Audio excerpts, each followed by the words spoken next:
On the situation in Guinea, Conakry, where, as we reported earlier, heavy gunfire has been heard near the presidential palace in Conakry. Unclear who's responsible for this gunfire. We're going to bring in West Africa correspondent now, Nicolas Haque, who's joining us on the phone from Dakar in Senegal. And Nick, I know you've been speaking to people in Conakry. What are they telling you about what's happening?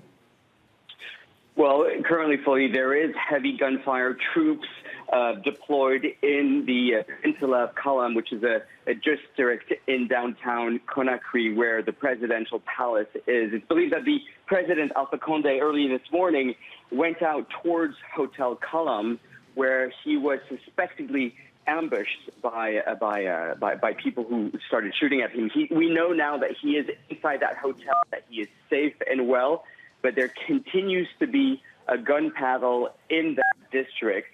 Eyewitnesses say they've seen wounded being taken to the DAKAR hospital. And you know, this comes just after a week where the National Parliament had voted the new budget for the presidency and the parliamentarians, an increase in budget for both the presidency and staff that works at the presidency and at the National Assembly, but a substantial decrease in budget for those that work in the security forces, that include the police and the military, a 5% decrease in their salary. So there could be disgruntled officers that could be behind the gun battle. We have no confirmation of who's behind it.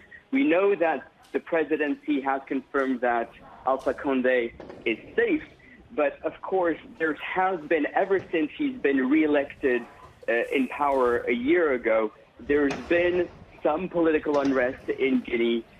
You know, he had tweaked the constitution to allow him to run for a third mandate, and the opposition had said that he wasn't the legitimate winner of those elections. And ever since he took power, he had to manage this conflict between the opposition, people within his ranks wanting more from his power, people within the military as well that are disgruntled with not having enough salaries or wages. Right. But for the moment, there's a sense of fear in downtown Conakry of what is happening. Is it a coup? We don't know if it's a coup or not. Is it something else? No one really knows.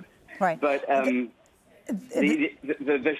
yeah. No, I was going to say there have been reports that the army has been deployed to the streets of Conakry. As you say, I mean, political unrest, of course, is not new in Guinea. What would be significant and interesting here is this element of perhaps tension within the army or the military. You talked about the army, perhaps members of the army being disgruntled. That would be significant in this case. Yes, I mean, there's been, every time there has been a coup attempt in Guinea, and there has been just last year, well, that has come from ranks of the military. And you have to remember that during the last elections, Alpha Conde really pushed an ethnic element to the forefront. You know, Guinea is a Fulani majority country. The Medinke has been the ones that have been ruling Guinea for the last few decades, and there are members of the military, lower-ranking members of the military, or people who are from other regions like Guinea Forestière, who are disgruntled with and feel disconnected with the central power of Alpha Conde. And Alpha Conde is a shrewd politician. He's been member of the opposition for decades, but really this is another testing time for him to see if he can bring the country together. And of course, this is a country that is extremely wealthy, and yet where people live in dire poverty. And there's a sense from those that are critical of the government that he's not doing enough to redistribute that wealth, including in those ranks of the military. So, you know, this vote in the parliament last week of an increased budget for the presidency and a decreased budget for those who are civil servants, including members of the security forces, hasn't gone down well. There was a press conference yesterday where there were strong words put forward against Alpha Conde. So it doesn't come as a surprise that there would be violence on the streets and protests.